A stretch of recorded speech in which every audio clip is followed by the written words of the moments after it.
ഓം നമോ ഭഗവതേ വാസുദേവായ. ഇന്ന് ശ്രീമദ് ഭാഗവതം പ്രഥമസ്കന്ധത്തിലെ 4-ാം അധ്യായമാണ് വായിക്കാൻ പോകുന്നത്. 1 മുതൽ 15 വരെയുള്ള ശ്ലോകങ്ങൾ വായിക്കാം. അഥ ചതുർത്ഥോധ്യായഃ. വ്യാസ ഉവാച ഇതി ബ്രുവാണം സംസ്തൂയ മുനീനാം ദീർഘസത്രിണാം വൃദ്ധകുലപതിസൂതം ബഹ്വൃജ ശൗനകോ ബ്രവീത്.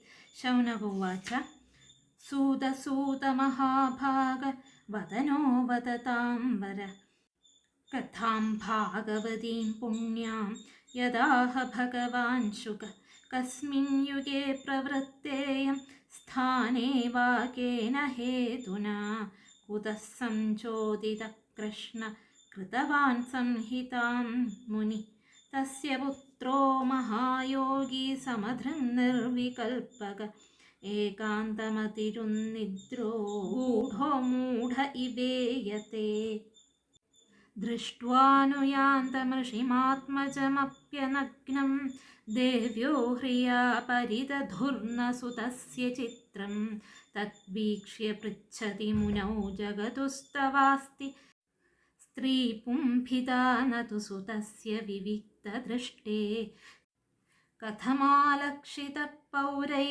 സംപ്രാപ്തകുരുജാംഗലാൻ ഉന്മത്തമൂകജഡവത് വിചരൻ ഗജസാഹ്വയേ കഥം വാ പാണ്ഡവേയസ്യ രാജർഷേർമുനിനാ സഹ സംവാദസമഭൂത്താത യത്രൈഷാ സാത്വതീ ശ്രുതി സഗോദോഹനമാത്രം ഹി ഗൃഹേഷു ഗൃഹമേധിനാം അവേക്ഷത്തെ മഹാഭാഗ തീർത്ഥീകുർവംസ്തദാശ്രമം അഭിമന്യുസുതം സൂത പ്രാഹുർഭാഗവതോത്തമം തസ്യ ജന്മ മഹാശ്ചര്യം കർമാണി ച ഗൃണീഹിന സ സമ്രാട് കസ്യ വാ ഹേതോ പാണ്ഡൂനാം മാനവർദ്ധന പ്രായോപവിഷ്ടോ ഗംഗായാം അനാദൃത്യാധിരാട് ശ്രിയം നമന്തി യത്പാദനികേതമാത്മനഃ ശിവായ ഹാനീയധനാനി ശത്രവ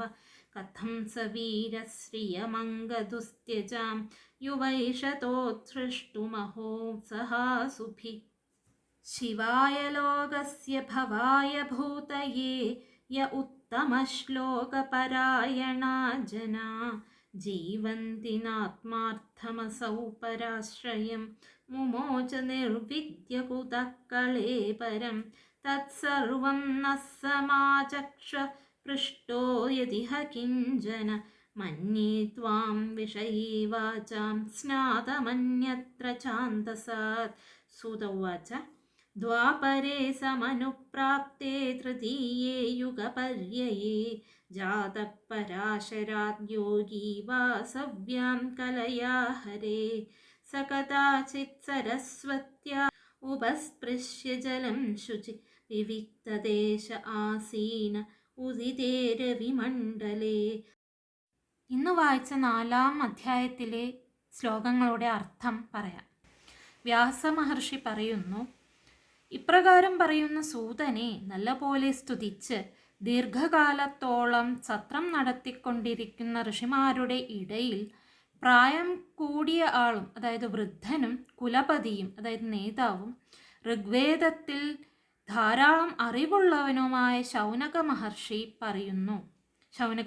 പറയുന്നു, ഹേ സൂത ഭാഗ്യശാലീൻ, വാഗ്മികളിൽ വെച്ച് ശ്രേഷ്ഠനായുള്ളവനെ, സർവജ്ഞനായ ശ്രീശുകൻ യാതൊന്നിനെ പറഞ്ഞുവോ ആഖ്യാനം ചെയ്തുവോ പുണ്യകരവും ഭഗവത് സംബന്ധവുമായ ആ കഥയെ ഞങ്ങൾക്ക് പറഞ്ഞു തരുക. ഏതു യുഗത്തിൽ ഏത് സ്ഥലത്ത് വെച്ച് എന്ത് കാരണം കൊണ്ട് ഇത് ഉണ്ടായതാണ്? വ്യാസമഹർഷി ആരാൽ ഏതിനാൽ പ്രേരിതനായിട്ട് ഈ സംഹിതയെ ഉണ്ടാക്കി? അദ്ദേഹത്തിൻ്റെ പുത്രനായ ശ്രീശുകൻ മഹായോഗിയും സമദർശിയും ഭേദഭാവന രഹിതനും മായാനിദ്രയിൽ നിന്ന് ഉണർന്നിരിക്കുന്നവനും ആകുന്നു. എങ്കിലും സ്വമഹിമ വെളിവാക്കാതെ ഇരിക്കുന്ന അദ്ദേഹം മൂഢൻ എന്ന വിധം തോന്നിക്കപ്പെടുന്നു. ശുഗമഹിമയെ പ്രകാശിപ്പിക്കുന്നു. അപ്സര സ്ത്രീകൾ വസ്ത്രമഴിച്ചു കരയിൽ വെച്ച് ജലക്രീഡ ചെയ്യുന്ന ഒരവസരത്തിൽ ആ വഴിയിൽ കൂടി സഞ്ചരിക്കുന്ന വ്യാസമഹർഷി വസ്ത്രം ധരിച്ചിട്ടുണ്ട് എങ്കിലും ആ മുനിയെ കണ്ട ഉടനെ ദേവസ്ത്രീകൾ ലജ്ജ നിമിത്തം വസ്ത്രങ്ങളെ എടുത്ത് ധരിച്ചു. വസ്ത്രം ഇല്ലാത്ത അദ്ദേഹത്തിൻ്റെ മുമ്പിൽ സഞ്ചരിക്കുന്ന പുത്രനായ ശുഗമഹർഷിയെ കണ്ടപ്പോൾ അവർക്ക് ലജ്ജയുണ്ടായില്ല, വസ്ത്രങ്ങളെയും ധരിച്ചിരുന്നില്ല.